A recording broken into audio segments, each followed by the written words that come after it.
Chers auditrices et auditeurs de Studio Kalangu, l'émission Le Niger sur Kalangu se maintenant. Bonjour et merci de votre fidélité au programme du Studio Kalangu. Ce soir, vous êtes en compagnie de Habiba Ahmed et Salamatou Kadri. Bonsoir Salamatou, comment vas-tu? Je vais super bien Habiba. Un coucou aux techniciens du jour Seine Isaka et Moussa Hassan, le chef d'édition, qui nous accompagneront tout au long de cette édition. Nous avons un menu très riche composé de rubriques entrecoupées par des belles sonorités nigériennes. Il y aura les reportages région qui nous transportent aujourd'hui à Difa pour parler de la place du thé dans la communauté Toubou. Le loti tant attendu par beaucoup d'entre vous, chers auditeurs, sans oublier bien sûr la page sport. Ce soir, notre invité du jour est M.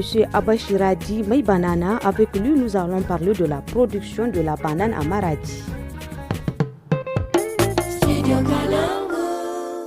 Chers auditeurs, nous débutons par la première partie de l'entretien avec Abashiradi. Nous le prenons en direct depuis Maradi. Mais avant d'en arriver là, nous allons écouter le titre Djirma Djirma de Fatih Niger.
Sani da yaya ana ala sa sa sa sa sa sa sa kayo sa dawo kada na kwafa kayo sa dawo taho hanyar sa mai kyau a yau na duba sansani sani nazari so mi soyayyar zamani.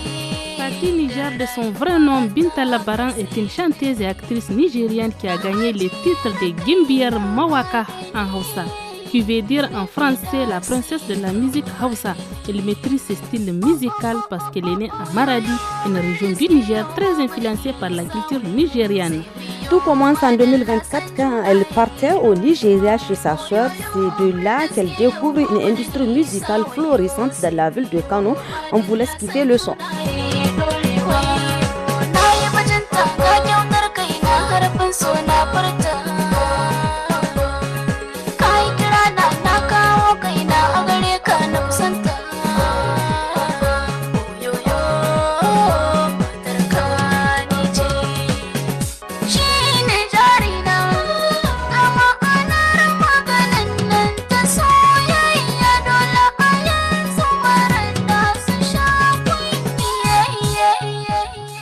C'était là le titre Girma Girma de Fatih Niger. Tout de suite, la partie entretien du jour.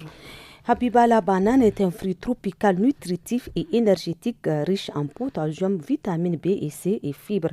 Elle est le fruit le plus consommé au monde et a une origine asiatique, principalement en Asie du Sud-Est où elle est cultivée depuis environ 7000 ans. Il y a quelques années, personne ne croit à la production de la banane dans un pays sahélien comme le Niger. Aujourd'hui, la région de Maradi a relevé ces défis. Vous l'avez compris, notre invité est un producteur de la banane à Maradi. Il s'agit de Abashi Rabi. Non, désolé, il s'agit de Abashi Radi. Assalamu alaikum Abashi, nous les prenons en direct. Wa alaikum salam wa rahmatullah. Ina kwanan ku an tashi lafiya? Tun ya gajiya ya aiki a tsiri da jama'a. Alhamdulillah. To kuna noman banana ko can Maradi? Yarrai ko muna noman banana da ƙarfi. To muna son ku kwatanta mana ya ne ake yin noman banana? To noman banana dai ya bambanta da duk noman da muke yin da kasan mu Nijar. ba gaskiya ba saboda sa'annan zan mu ban mu da banana wadda ke hituwa sai dai daga gina. To kun ce yana bambantawa da kuma me yasa yake bambantawa da kowane noma? Saboda ita noman ta bai da lokaci ba rani babu damuna. Shi ko duk mai yawanci wasu abubuwa da yake nomawa nan Nijar inda rani ne ake yin shi da rani ne baya da damuna. Inda damuna ne ake yin shi kuma da damuna ne ake yi baya da rani. Ko ba haka ba? Haka nan ne. To menene ya baku kuzarin yin shi tunda cikin wanga gari yana da wuya yin shi? Zai ba mu sa'an nan cikin jaraba shi ke son komi in shashi ne ko ba haka ba? Ina sauraron ku. Yau in kai wanga bai gamshe ka ba gobe wani za kai. To muna nan dai muna cikin noman nan namu na gandari nan cikin raɗi. Allah ya ke mu dai Allah ya kawo ita. Allah ya kawo ta Allah ya sani na je na jawo ta na samo ta na zo na dasa. Kusan yau da shekara 20 ina gani na kawo ta na raɗi. Kuna yin noman? Muna noman ta ba. Masha Allah. To bakin gwalgwado dai kala ina yin ta ni kaɗai har kai ina gani kusan garin da ina gani kai kusan mutum dai akalla kan miliyan 15. To cikin mutanen ga miliyan 15 miliyan 13 ina gani yanzu duk kowa yana da ita. Saboda noman da muke yi yanzu gare ta nan saboda Allah bakin gwalgwado dai jihohin gana mu 8 bakin gwalgwado muna sa ran dai muna iya mu ce da su da gabana ne. To kuna samun wani abu da ita in kuna yin ta? Alhamdulillah madam, alhamdulillah. Ganga dai an sha an yi gidaje, an yada mahallai. Sannan ita kan kanta onaha. Kuma yanzu ba mu da matsala da ita. Da can muna samun yan muskila wajen bangaren rediban wajen bangaren fakacir muna samun matsala wajen biyan kuɗin fakacir. Amma bakin gwargwado tun da Allah ya ga ba mu wannan zarafin na noman banana can in za ka biyan jika 20 sai kai zubi ya kai 10 baka biya ba, amma yanzu wanda mai zai biyan jika 100 ɗaya rana ana iya biya take ke ɗauki kuɗin ya bada su. Bakin ka biya bukatar gidanka, ka biya bukatar yara, likita, makaranta, sutura, da aka kin ga akwai cigaba bakin gwalgwado ko ba haka ba. Yanzu ku gaya mana kuna koya ma yaranku noman ga na banana? Aiki kwarai ko madan tun da yanzu ni ina da yaro ya kai yaro 6 gare ni, guda 3 kowane na iba mai wurin shi. Kowane na iba mai wurin shi wanda yake iba tashi ke ta kanshi. Ke kaɗa shi ke ina ana saida. To yayi kyau. A bashi za mu sa music guda za mu saurare ta ku yi nisa da music nan ta kare kuma za mu dawo gare ku za mu kara muku tambayoyi. To Inch'Allah.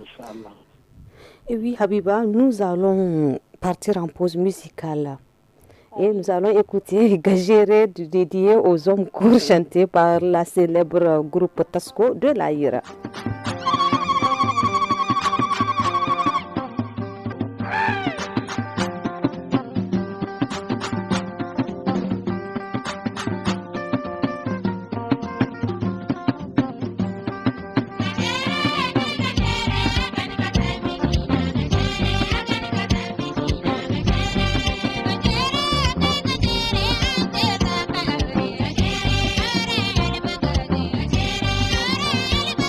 Thank you.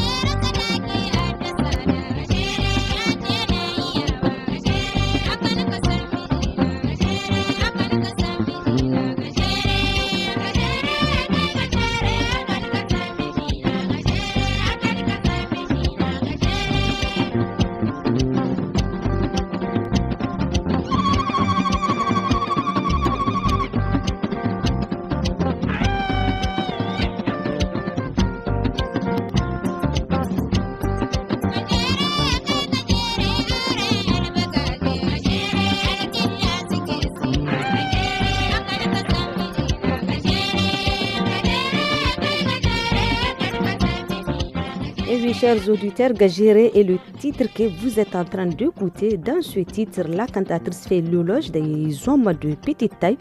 Pour elle, ce sont les vaillants courageux. Oh Habiba, le choix quand tu nous tiens. Elle souhaite tant avoir un mari remplissant ses critères.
Et oui, chers auditeurs, c'était le titre Gajere Habiba. L'émission Le Niger sur Kalango continue et c'est le moment d'attaquer la deuxième partie avec Abashi Radi Maibanana.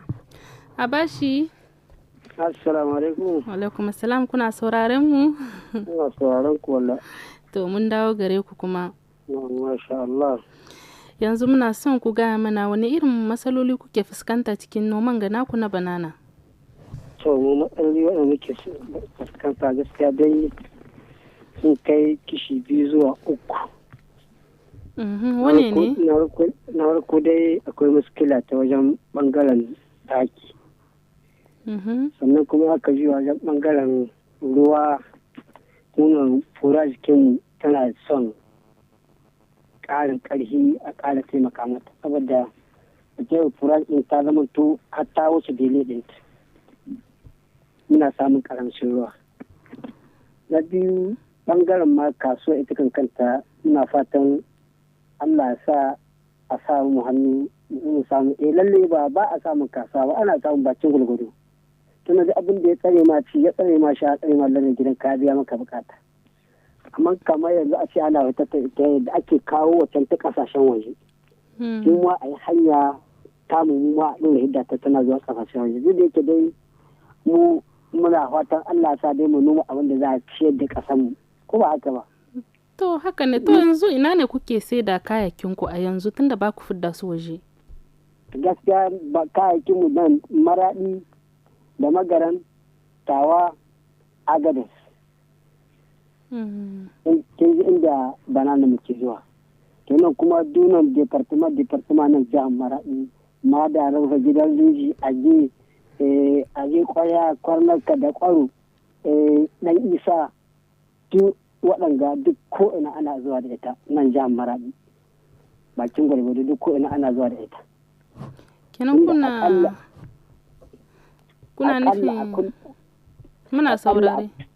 Akalla a kullum ba a yi ta da ita ba, a yi ta da motar da ta kai 4, 5, 6 kuma motocin nan bakin gwargwado suna ɗauka kamar dizina foga. Dizina foga da ake abuga suna kullum ana ɗauka ana ahidda 6, 7 a kullum ba dare ba rana kullum a ahidda ta haka. To yanzu ita ko dizine kun za a kun tana ɗaukar kusan wajen ton 5 ton 6 tana ɗaukar shi na kaya ko. haka ne. To a kullum muna a kullum a hidda 5 6 7 kullum ba dare ba rana yau a hidda gobe ma a hidda ana hidda su. To masha Allah ana fi da abu da yawa kenan. A bakin gwalgwado alhamdulillah. Yanzu muna son mu sani babu proje ko na wani wadda ta taba tallafin ku bayan ona hannan da kuke zancenta. Wallahi madan lawa ga ona hannan da ta ba mu gyara wuraren nan ta ba mu babu da dai ita ona hai tana dan ya karhinta tana economy tana hidda mu taki magani da duk wasu abubuwa waɗanda kerara waɗanda ya kamata waɗanda za su kawo mu ci gaba ga noma. To ita ma yanzu abin ya karhinta ita ma neman tallafin ta ke. Amma ni ina mai yi maka ya koma yana neman tallafi ai kaga kai ma tun da dai abin kana jin daɗi dole ka tausaya mai kai ma ka ɗure ya karhin ka ko ba haka ba. Ni ina da tambaya a bashi in mutum yana so ya yi wanga ya yi production na banan an dehors de Maradi eske kuna iya deplacer ku ta yi ko Agadez ko Difa ko wani wuri ku yi aiki. Ni mai aiki ni aikin namu na kama ko mun yi mashi. No, kamar misali kika ce mu kai Agadez ko tawa ko ko da magaran. Ni ina so in yi wanga in yi production na banan. Ina da wiri babba ina so in yi production na banan. In ni ban iya ba. In na tambaye ku eske kai kuna tashi ku zo Maradi ku zo Tawa ko Zandar ko Nyamai ko wani wuri. Kuma ku zo wurin da take ku yi mata ko ku kwatanta mata. Kamar kai mai ga garka kai ko? Ana haka nan kwarai mako. Kwarai haka muna da yara nan waɗanda da irin wannan aikin ya tashi mutum ya ce yana so a yi mai a buɗa mai killata a dasa na ita a gyara na ita in ma kana so mutum yana iya zanna wurin ka har sai ta kai ga ɗiya. To ana biya kenan sai an biya sai an ba da kuɗi. Madan kenan. Ta ake san wanda za ka raba da gidansu ko ba haka ba. Ya bar iyali. Kenan ka kin gani nan sai da gyara ko. To ina da wani tambaya kuma wani. Kusan mu biyu ne muke nan akwai guda bata iya Hausa mata na bakin kokarin ta tana. Ina jin harshen ta. To ina so kuma in sani wani iri akwai banana kala wani irin kala banana ne sai ku yi mini explique. Na'am banana kala hudu ce. Vala. Doguwa akwai kishi biyu. Gajeren ma akwai kishi biyu. Saboda akwai mai dogayen yatsu akwai mai guntayen yatsu waɗanda yatsun ta ba su da tsawo kwarai. Dan sai ka can Maradi banan kala hudu ne. Kala hudu ce. D'accord, merci. To a bashi yanzu mu muku tambaya ta karshe yanzu wane irin shawara kuke ba mutane wanda suna so su yi aikin ga na banan wanda suna son su yi noman banan wane shawara kuke ba su? Ni ko ina ba da karfin duk wanda ke da garka babu wani abu wanda ya hici gaba mu dai abin da zan ce mutum ya ɗarmin aliya ta ya gyara garkashe ya sa banana. Saboda ita banana ita ce wadda ta kai babu rani babu damuna ko da yaushe in ta riga ta fara ita ke ɗauka makanta nauyin kone babu abin da za ka yi tuwa ƙauye ka ce ka samo shi wani wuri ka zo ka samu ta wala taki wala magani wala noma duk wannan rigai take sa makanta ita yanzu ba kin gani duk wanda ya tsare ma kanshi wannan kin ga alhamdulillah ko haka nan ne saboda abu ce wadda ta zama to in ka rike ta saboda Allah to ta shahi ma duk hawayen wata nunan da ya jihar maraɗi yanzu nan dai gare mu dai nan mu dai raɗi duk kasuwar da kake to saboda Allah mai noman banana yana gaba gare ka ko ma ta ce mu dai na gare mu raɗi dai wancan cikin maraɗi ba nan dai gare mu ƙauyen raɗi. To masha Allah a bashe ba mu da lokaci da yawa za mu sai da tambayoyinmu a nan ne sai wata rana kuma insha Allah mun gode. Allah sa da mu da alheri Allah sa da mu nagode Allah sa alheri. To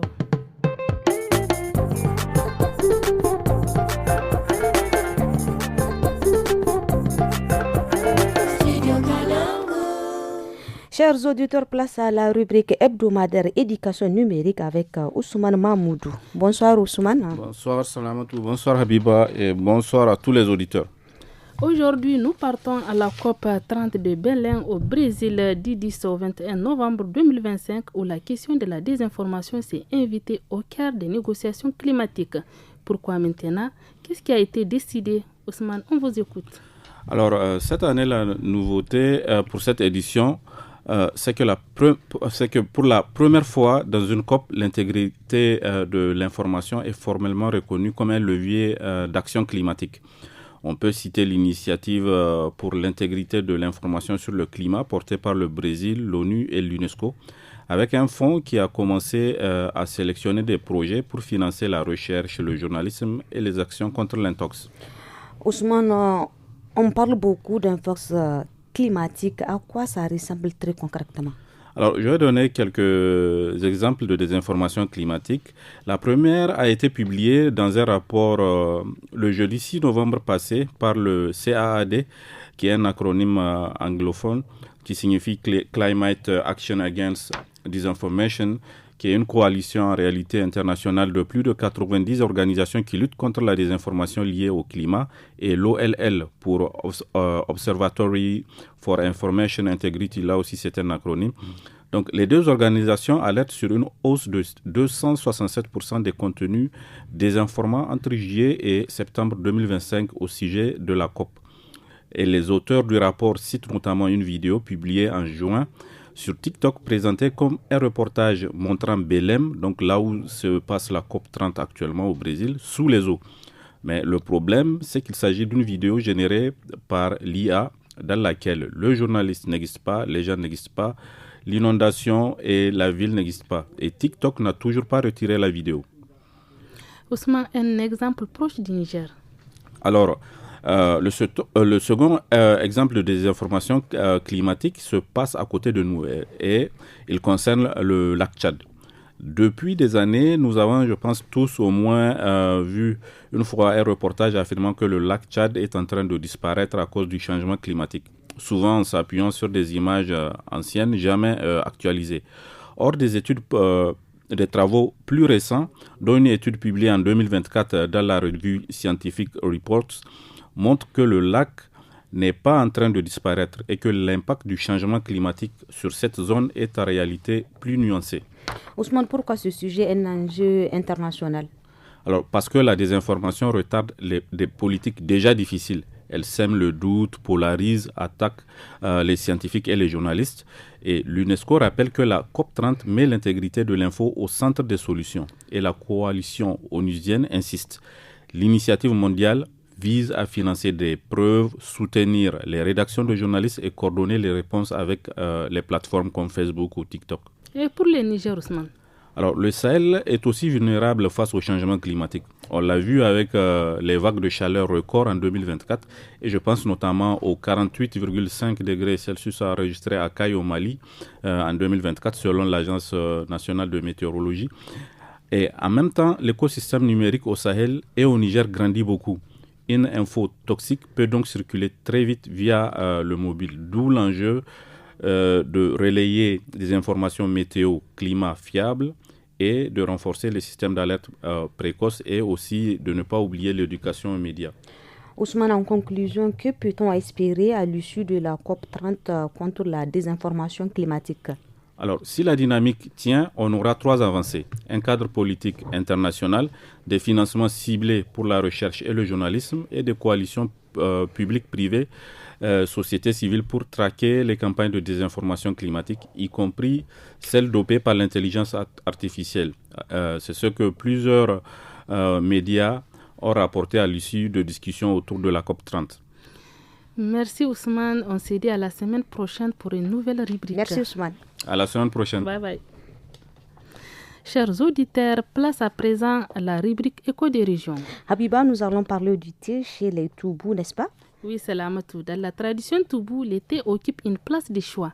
Vu son importance, les Toubou ont même créé une association dénommée Jeunesse qui punit tout Toubou qui ne valorise pas le thé par des amendes. Pour Issa Lamine Boukar, un détenteur de la culture Toubou à Difa, le respect du thé est exigé dans la tradition Toubou. On l'écoute.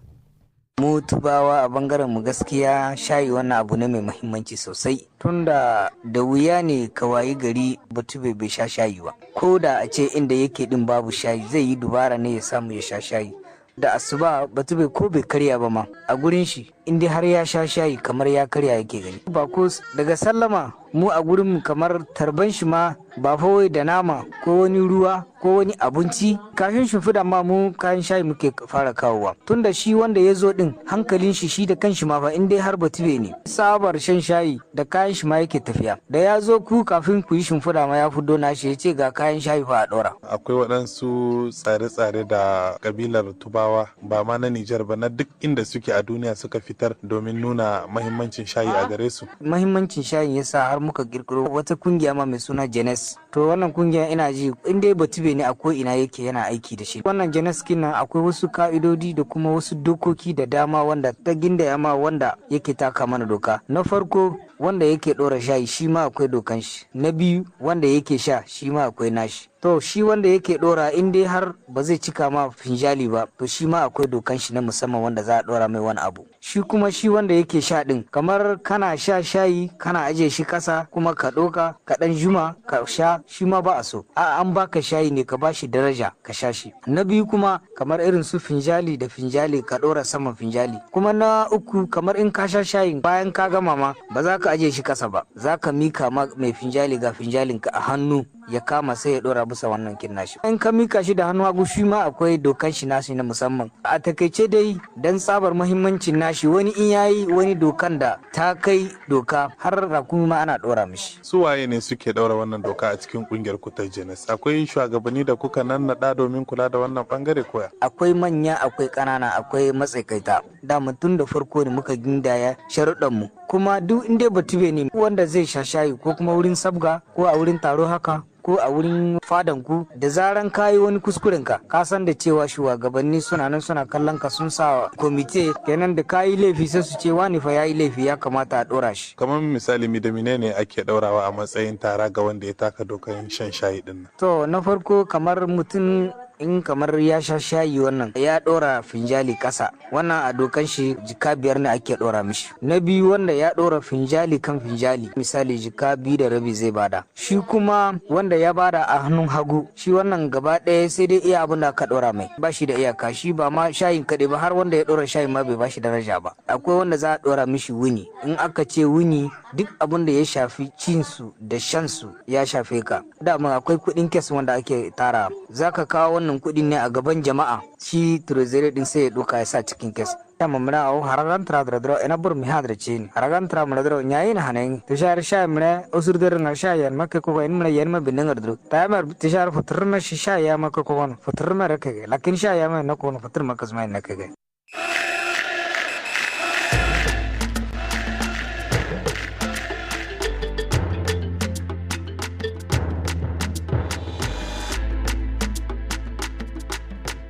Chers auditeurs, si vous venez de nous prendre en cours, c'est l'heure du sport et nous débutons cette page sport avec un reportage qui nous vient de Kantié dans la région de Zander avec la sélection de ses meilleurs lutteurs qui représenteront le département à la sélection régionale qui s'étendra à Tanout.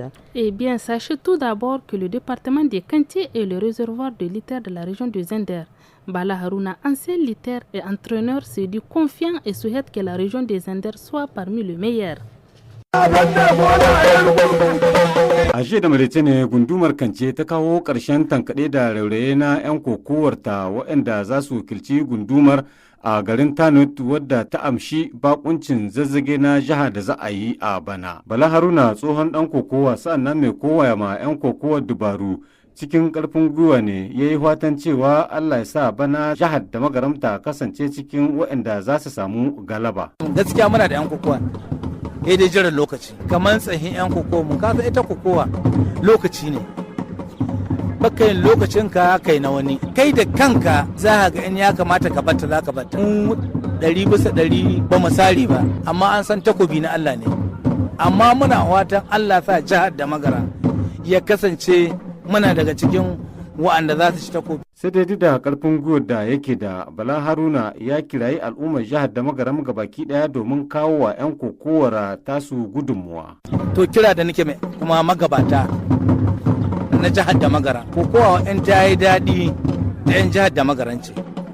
In ta ɓaci kuma mu duka taɓatan mu don authority akwai wanda suke kama mu 100%, wasu kamar zawa ne. Akwai abin da ya kamata 'yan gari su ne za su ba da goyon baya abin yayi. To 'yan jihar da magaran babu wanda ke kasashen waje da wanda ke cikin Nijar. In dai ɗan jihar da magaran ne ya kama mu daga tutar da magaran. Après ce mot de lutte traditionnel, parlons à présent de football avec les deux prochaines sorties du MENA en match amical international. D'abord contre les étalons du Burkina Faso demain 14 novembre et le Sili national de Guinée mardi 18 novembre au Maroc. Eh bien, Salamatou, pour la circonstance, notre chroniqueur sportif Sariou Adam a réussi à joindre Zakaria ou Ibrahim, entraîneur adjoint du MENA depuis leur camp de base à Casablanca. Des échanges portant d'abord sur le choix des adversaires pour les deux prochaines sorties du MENA et également sur l'arrivée de nouveaux joueurs en sélection. On les écoute.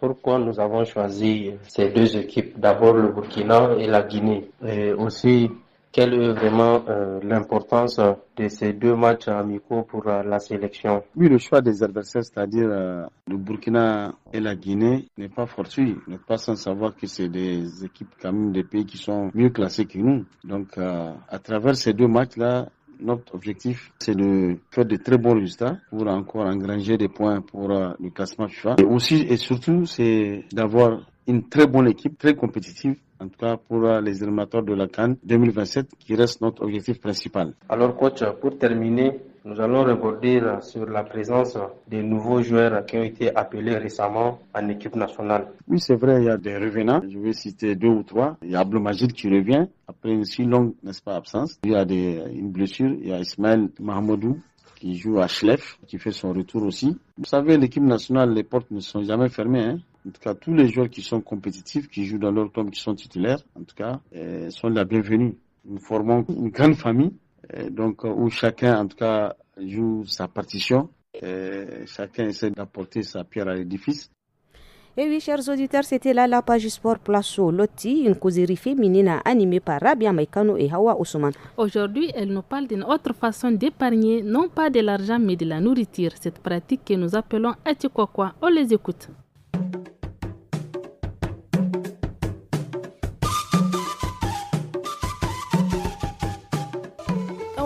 matsoki shi sai kin hada shekaran jiya na ga matan unguwanmu sun taru wata ta ɗauko hanteka cike da su maka da su gwangwanin tumati da sabuli da mai ka in takaice miki labari kaya jirgib wai an ci a ci kwakwa ko ki san me wannan a ci kwakwa haba kawali amman ko ki har yanzu baki san a ci kwakwa ba wallahi an barki ai in kina a ci kwakwa iyalinki sun huta za ku kwashe watanni ba kwa siyan abinci kin ga kudin ku hidda su shiga wata hanya ashe to ya wannan tsarin yake da farko dai za ku yi shawara da mutanen unguwarku ku jagora ku tantance lokacin da zan ku rinka haduwa in sau biyu in sau ɗaya a cikin sati sai ku tsaida kayan kurbu ranar da za ku haduwa sai kowace ta kawo abin da ta yi karhi na nau'in abinci ko makamantansu kawali ƙara bani in sha wannan labarin naki da daɗi yake ai bari in kika shiga a cikwakwa za ku samu su tumatin gwangwani shinkafa aran maji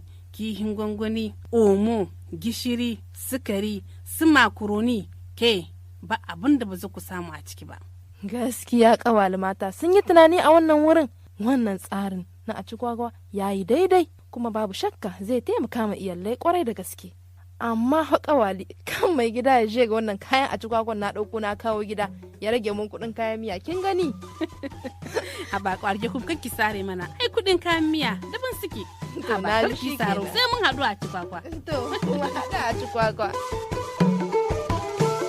Et oui, chers auditeurs, ici prend fin l'émission Le Niger sur Kalangou de ce jeudi. Vous étiez en compagnie de Habiba Ahmed et moi-même Salamot Kadir. À la technique, c'était Seni Isaka et Moussa Hassan à l'édition. Bye bye.